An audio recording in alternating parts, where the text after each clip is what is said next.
Hello everybody, welcome to the stream, welcome. I hope you guys having a good day or hoping that you guys have better days ahead.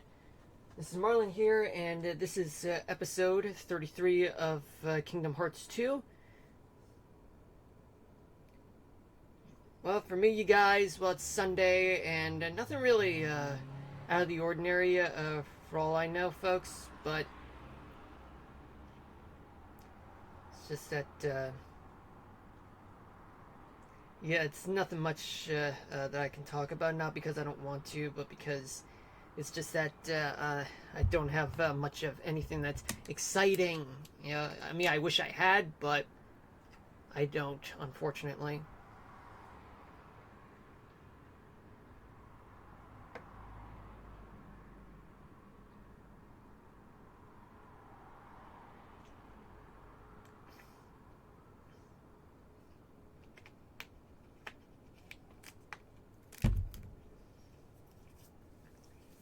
All right, now let's see what we got. Oh,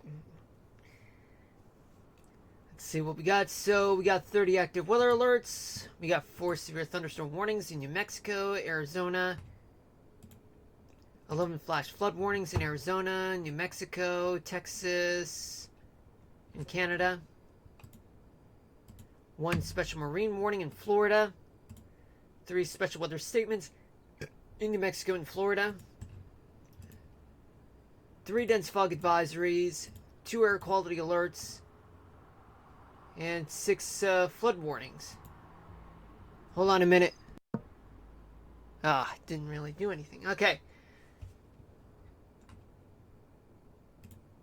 Oh yeah, folks, just so you know, for some reason that, I don't know if you guys noticed yesterday that, if you were here yesterday, then you guys know that there was a tropical storm watch along the Florida coast, but however, that does not seem to be the case, because Imelda will be offshore, though. But its rain will definitely be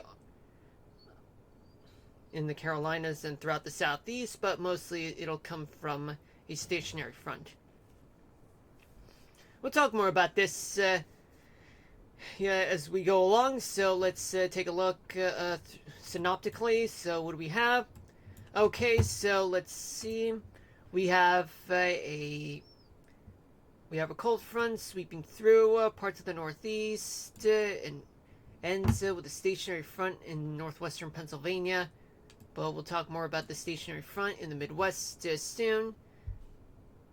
Well, actually, then again, it's synoptic. So the stationary front will go through just on the southern end of the Great Lakes region, swinging through Iowa, Missouri, and Nebraska, then transitions to a warm front through Nebraska and the Dakotas.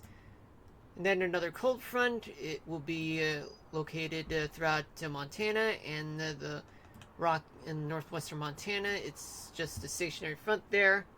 And a little bit of a warm front in North Dakota. Plenty of areas of high pressure are dominating throughout places like northern Texas, all the way to Pennsylvania. And there are some H's and L's everywhere, but however, we'll just zoom in once we're done with the Northeast and the rest.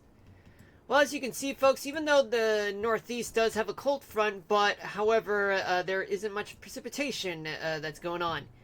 I mean, well, the one thing I could say is that the upper part of the atmosphere doesn't really have the type of winds. So, in other words, it's more like an anabatic front, meaning that it's a type of cold front that lacks precipitation and lacks moisture and humidity. And it seems to be the case throughout the Northeast, given that there are a lack of clouds and showers throughout the region. But as you head down south, places like the Southeast, some pop-up showers and thunderstorms are in the Carolinas and southwestern Virginia, and parts of Georgia as well, and mostly throughout Florida, Tennessee, given that there's so much clutter around here. not much to talk about because there's not a lot of precipitation there. Alabama, Mississippi, Arkansas, Louisiana, not much. Even despite the fact that there are flood warnings just northeast of Little Rock and northeast of Shreveport and just west of Daytona Beach. In Florida, there are lots of showers, mostly coming from a stationary front, but however, there are a few of the ones that are coming from Imelda, which has just became a tropical storm. I mean, for quite some time it has been struggling to develop, but however, Imelda got through, became a tropical storm, and we'll talk more about the projection later on. I mean, you guys do see that it'll maintain a Category 1 status, but right now, let's focus on like throughout the country. But in the Keys of Florida, you do have a special weather statement and a special marine warning. That's located throughout places like Key, Colony Beach, and Marathon, part of the Keys. Showers coming from the mainland of Florida, moving into the Keys. And it's all because you have winds that are moving towards the center in a counterclockwise flow. You're not seeing it on radar in Cuba, but you do see the circulation, folks, and it looks like as though there is a center there. But not much is being seen right now, given that this is the MRMS type of radar, meaning that you're only going to see what's within the contiguous United States. Hold on a minute.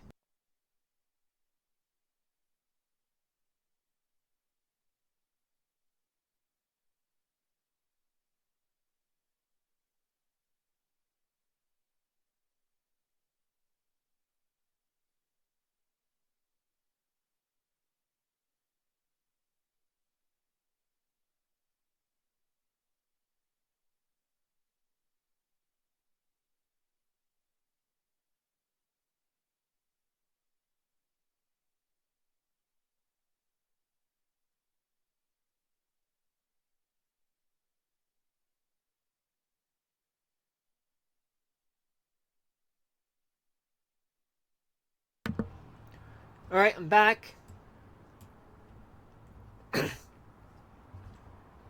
There are air quality alerts, so one in the Houston Galveston area and another one in the San Antonio area. In the Midwest, not much is going on, just a few pop-up showers on the eastern part of the lower peninsula of Michigan. There is one flood warning that's still located in Aberdeen. A few pop-up showers are located throughout places like Kansas, Nebraska, and South Dakota, but that's just very minimal, though.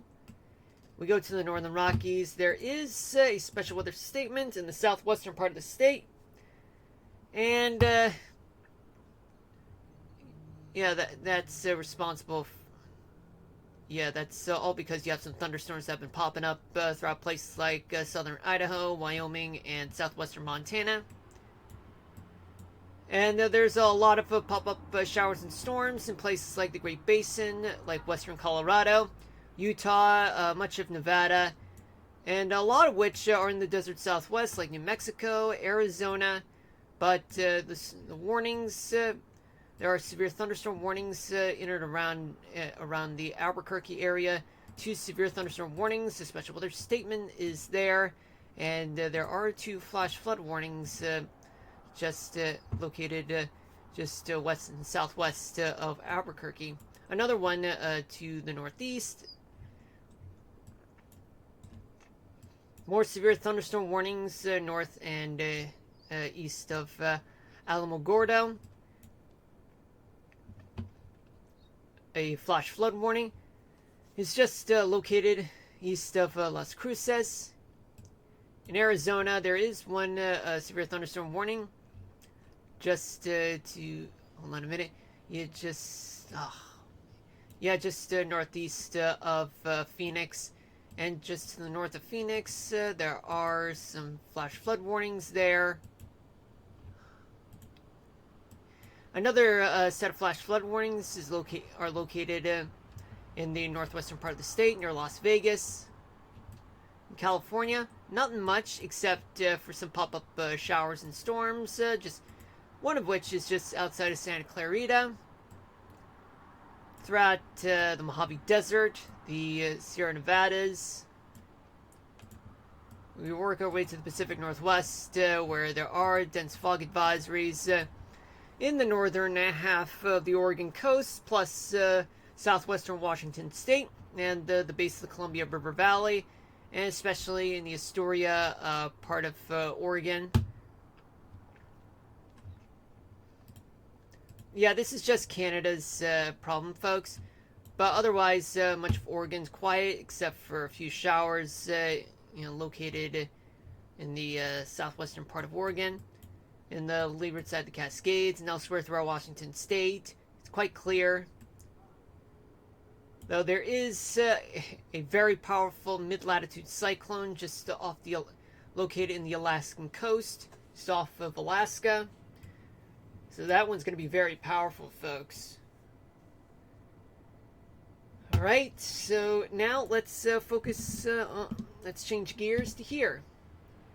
Okay. So, what do we got?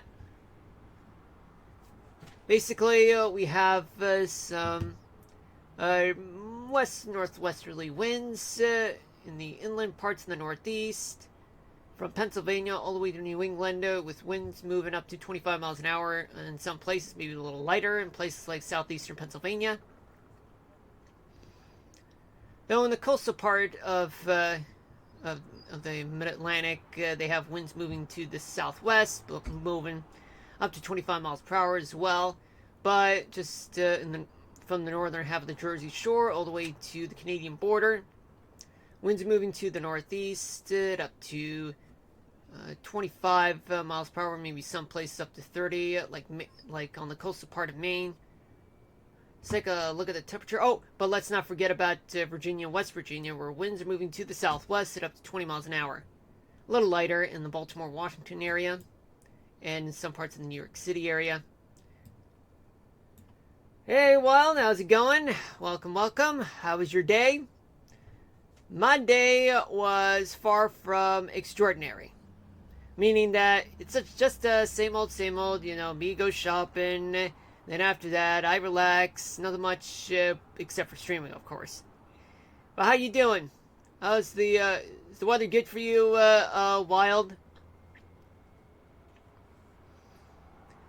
In New England, you got temperatures that are in the mid-60s to low 80s. In upstate New York, Pennsylvania, temperatures are in the 70s to low 80s.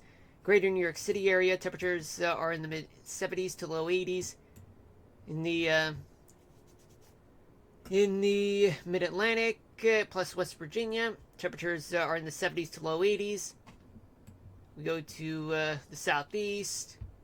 Let's start off with the Carolinas, where temperatures are in the mid-70s to low 80s. And Tennessee, Georgia, Alabama, Mississippi, Louisiana, and Arkansas. Temperatures all across those states, they're in the 80s. We go down to Florida, temperatures there. They're in the mid-70s to upper 80s. Well, of course, there is Imelda, just located in the northern part of the Bahamas. I mean, some of the winds are coming from the outer bands of Imelda. Some of them have been causing a lot of wet weather. My day was fun. Didn't do too much today. Ah, I see. Yeah, just a chill day, Wild, right?